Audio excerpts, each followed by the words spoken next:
Hello class 12। चलिए आज हम विस्टास जो आपकी दूसरी बुक है इंग्लिश की सप्लीमेंट्री रीडर वो हम स्टार्ट करते हैं। इसका पहला चैप्टर जो है इसका नाम है the third level. Have you ever had any curious experience which others find hard to believe? क्या आपको कोई ऐसा अनुभव हुआ है जिसको जब आप किसी को बताएं तो वो आपकी बात का विश्वास ही ना करे?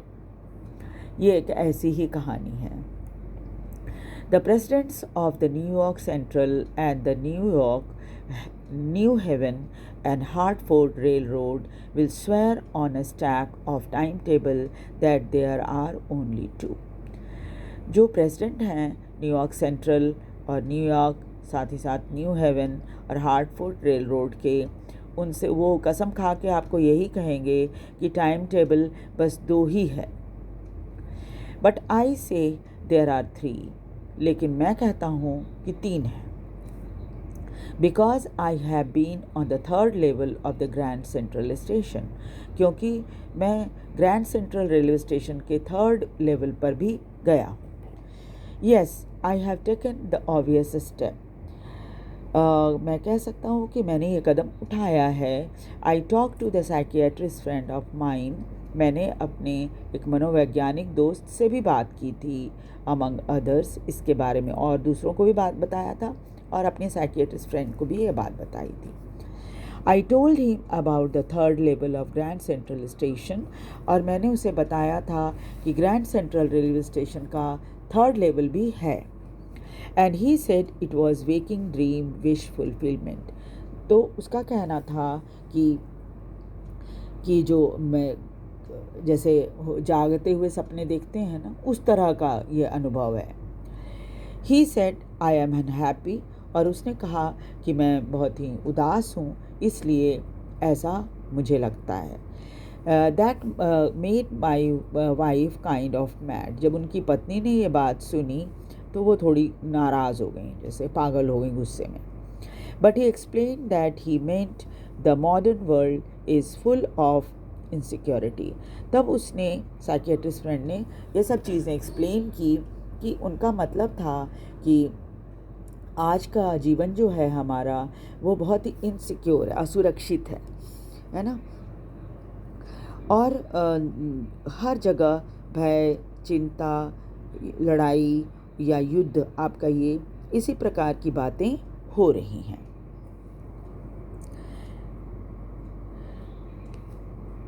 फियर, वॉर, वरी और all rest of it, and that I just want to escape. और मैं इन चीज़ों से भाग रहा हूँ, इसलिए मुझे ऐसा अनुभव हो रहा है। वेल, हु डजन, कौन नहीं भागना चाहता? सभी भागने चाहते हैं। कौन चाहता है कि वो डर और युद्ध और चिंता और इन सब चीज़ों के बीच घिरा रहे?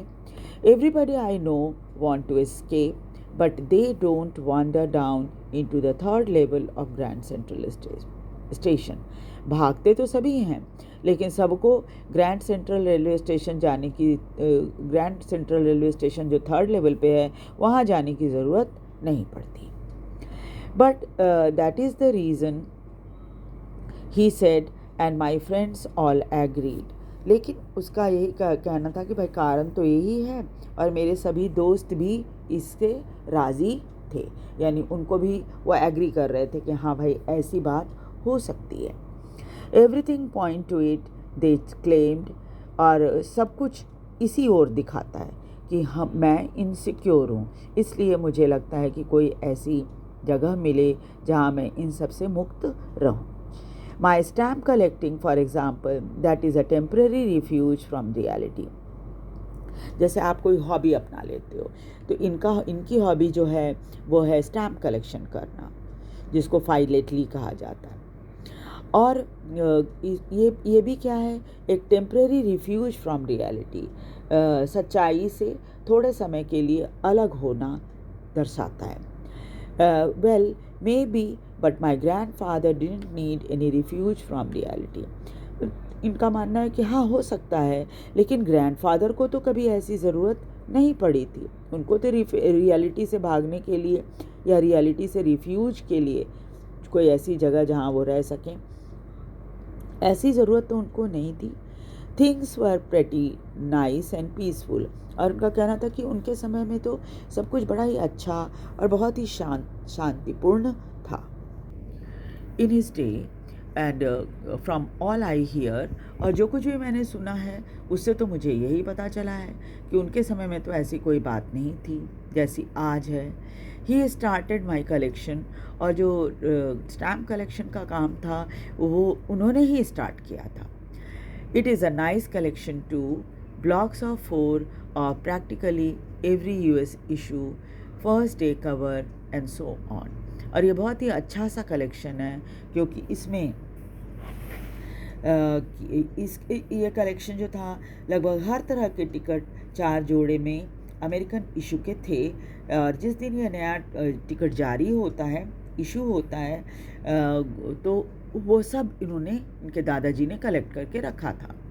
President Roosevelt collected stamp too, और आपको पता है प्रेसिडेंट रूजवेल्ट भी स्टैम्प कलेक्शन करते थे। Anyway, here is what happened at Grand Central. चलिए कोई बात नहीं है, जो भी है मैं आपको बताता हूँ कि क्या हुआ था ग्रैंड सेंट्रल में। One night last summer I work late at office. एक रात पिछले गर्मियों में मैं देर रात तक काम करता रहा ऑफिस में। I was in a hurry to get uptown to my apartment, so I decided to take the subway from Grand Central because it is faster than the bus. और मैं बहुत जल्दी में था क्योंकि मैं जल्दी से अपने अपार्टमेंट पहुंचना चाहता था, और इसलिए मैंने डिसाइड किया कि मैं सबवे इस्तेमाल करूंगा ग्रैंड सेंट्रल का, क्योंकि ये बस से भी ज़्यादा तेज़ है। Now I don't know why this should have happen to me, लेकिन मैं नहीं कह सकता कि ऐसा मेरे साथ ही क्यों हुआ। I am just an ordinary guy name Charlie. मैं तो एक साधारण लड़का हूँ, चार्ली नाम है मेरा, 31 ईयर्स ओल्ड, और मैं 31 वर्ष का हूँ। And I was wearing an tan gabardine suit and a straw hat with a fancy band। और मैंने गार्बरडाइन का एक सूट पहन रखा है और एक फैंसी हैट लगा रखा है, फैंसी बैंड पहन रखा है। I passed dozen man who looked just like me. और मैं अब तक जितने लोगों के साथ दर्जनों लोगों के बगल से गुजरा हूँ वो सब मेरे जैसे ही दिख रहे थे। And I wasn't trying to escape from anything.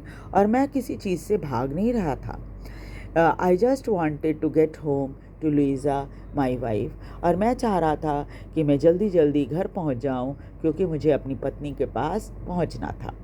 I turn into Grand Central from Vanderbilt Avenue. मैं ग्रैंड सेंट्रल में वैंडरबिल्ट एवेन्यू से घुसा and went down the steps to the first level. और सीढ़ियों से चढ़कर फर्स्ट लेवल में आ गया। Where you take trains like 20th century. यहाँ पर आपको गाड़ियाँ वैसी दिखेंगी जैसे 20वीं शताब्दी की होती हैं। Then I walk down another flight. फिर मैं कुछ और सीढ़ियाँ चढ़ा टू द सेकेंड लेवल, और सेकेंड लेवल में पहुँच गया। Where the suburban train leave from ducked into the arch doorway heading for the subway and got lost. और मैं वहाँ इस लेवल पे यानी सेकेंड लेवल पे जो गाड़ियाँ चलती हैं, ट्रेनें चलती हैं, वो सबर्बन यानी कि जो शहर का बाहरी इलाका होता है उसको सबर्ब कहते हैं। तो सबर्बन ट्रेन यहाँ से चलती हैं। ये झुके एक डोरवे से और सबवे में, और वहाँ पर वो खो गए। That is easy to do. ये तो आसान था करना। I have been in and out of Grand Central 100 of times. क्योंकि इनके लिए आसान इसलिए था क्योंकि सैकड़ों बार ये ग्रैंड सेंट्रल स्टेशन में आना जाना कर चुके थे। But I am always bumping into new doorway.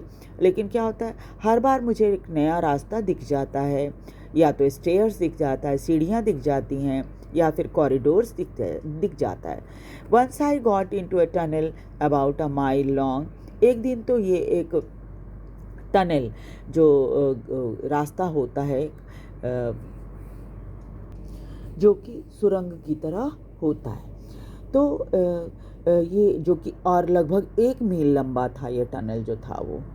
Came out in the lobby of Roosevelt hotel, और इससे गुजरने के बाद ये रूजवेल्ट होटल की लॉबी में पहुंच गए थे।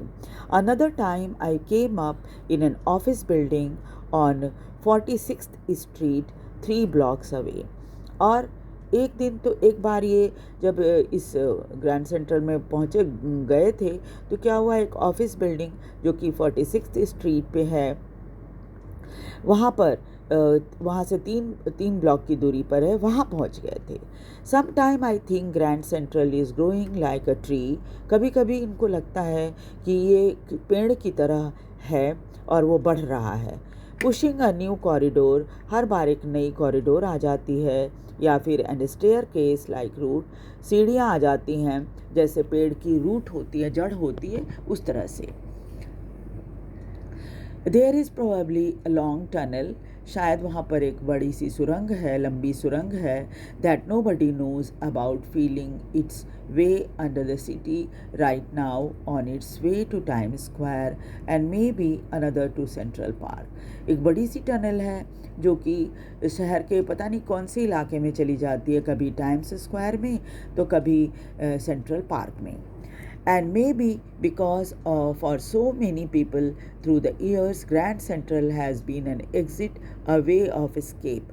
और यही कारण है, ना जाने कितने लोग इस ग्रैंड सेंट्रल से आते जाते रहते हैं, बाहर निकलते हैं, अंदर आते हैं, इसलिए शायद ये एक भागने का जरिया है। Maybe that is how the tunnel I got into, शायद ये वही सुरंग है जिसमें मैं चला गया था। But I never told my psychiatrist friend about that idea, लेकिन इस आइडिया के बारे में मैंने अपने मनोवैज्ञानिक दोस्त से कभी भी चर्चा नहीं की थी। तो नेक्स्ट क्लास में हम आगे की चैप्टर करेंगे। Thank you very much. Video को लाइक और सब्सक्राइब भी ज़रूर कर दीजिए।